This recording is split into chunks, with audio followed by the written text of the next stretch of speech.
It was a big taboo for many years, but now these products can be readily found on the shelf at your local pharmacy. I'm talking about CBD, or cannabis products, of course. On today's Health Matters, we'll demystify what's now being labeled as a miracle cure by some, but still considered a hallucinatory drug by others.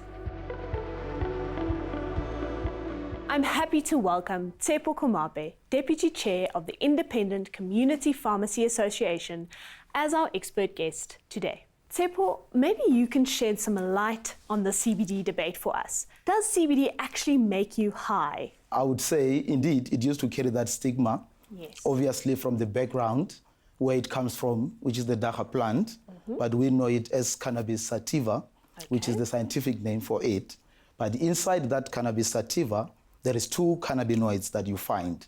One is CBD, one is THC, tetrahydrocannabinol.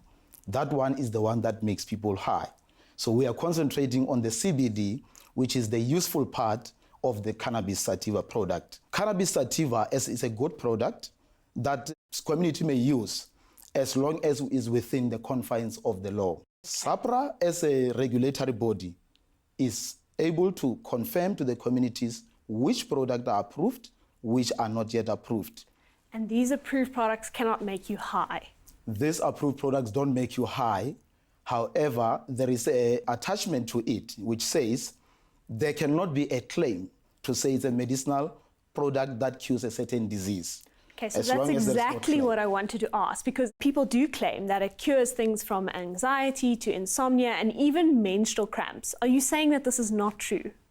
It may be true that when people have consumed this product, they do find that it's helpful in those areas. But we as medical people cannot stand out, endorse and say, this is a cure for anxiety or a sleeping disorder.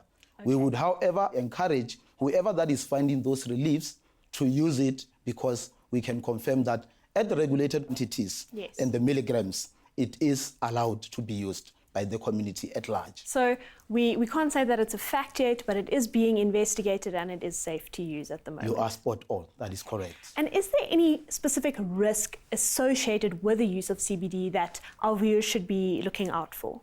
At the regulated quantities that SAPRA approved, there is really very limited side effects that one may experience if used at the right dosages and at the right instructed ways. Tshepo, you mentioned the legally allowed dosage. What exactly is that?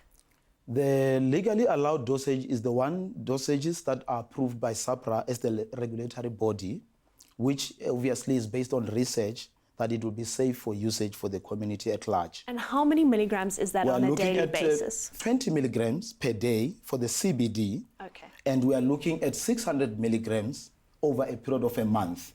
So the packages must also not exceed a period of a month. So lastly, what exactly should our consumers, in your opinion, look out for when it comes to CBD?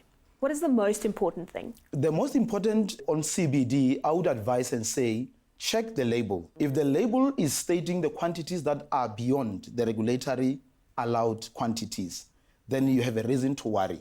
But if it is within, you are able to at least know that you take comfort that the quantities inside the product are as approved or lower than what was approved. Tshepo, thank you so much for shedding light on CBD and making it easier for us to understand. It's a pleasure. Since this is generally still considered a relatively new field of study, there's quite a lot of unknowns around the use of CBD products. Be wary of brands claiming to be a miracle cure for all ailments. Also be aware and scrutinize packaging, as a maximum of 20 milligrams per day or less is considered legal and safe to use in South Africa. And if you are feeling unsure, consult your local pharmacist or general medical practitioner to find out if the use of CBD products would be safe for you and your individual requirements.